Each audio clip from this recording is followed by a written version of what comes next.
बुंदेलखंड में पलायन एक त्रासदी रहा है जो आज से नहीं बल्कि सदियों से चलता आ रहा है।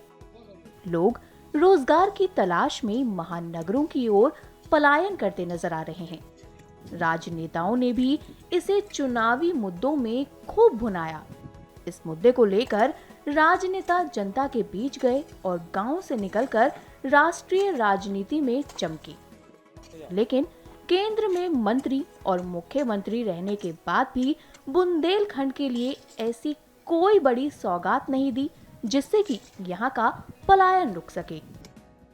वहीं अब टीकमगढ़ के कलेक्टर विवेक श्रोत्रिय इस मामले को गंभीरता से लेकर काम कर रहे हैं।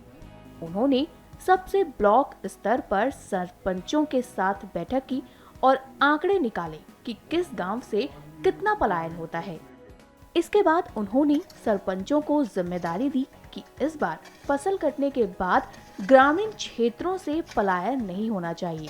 सुनिए इस पर उन्होंने खुद क्या कहा है। सरपंच, सचिव, ग्राम रोजगार सहायक, आरईएस सभी की हमने बैठक की और सभी सरपंचों से और सभी संबंधित जो स्टेक होल्डर से उनसे बातचीत की और उनको बताया गया कि एक मौका है, इस बार हम लोग प्रयास करें कि जो लोग यहाँ से बाहर जाते हैं पलायन करने, उनको इस बार गाँव में रोका जाए। इसके लिए EIC एक्टिविटीज़ भी की गई, गांव-गांव में मुनादियाँ भी कराई गई और फिर उन लोगों को और काम जितने आवश्यक थे वो सारे के सारे कामों को 7 दिन के अंदर हम लोगों ने सैंक्शन करवाया है। इस तरह से हमारे पास ढेर सारे काम हैं जो उन सभी गाँवों में हमने शुरू करवा दिए हैं और कुछ ऐसे काम होते हैं जिसमें कि वो गाँव के लोगों के परिवार के लोग ही जो पलायन करने वाले हैं उनको ही उन कामों को करना पड़ता है। जैसे कि खेत तालाब योजना है, वो उनकी स्वीकृति दी गई है और उसके आधार पर ये निर्माण कार्य जो है, विकास के कार्य वहाँ पर शुरू हो गए हैं और इसका अच्छा प्रतिशत मिल रहा है।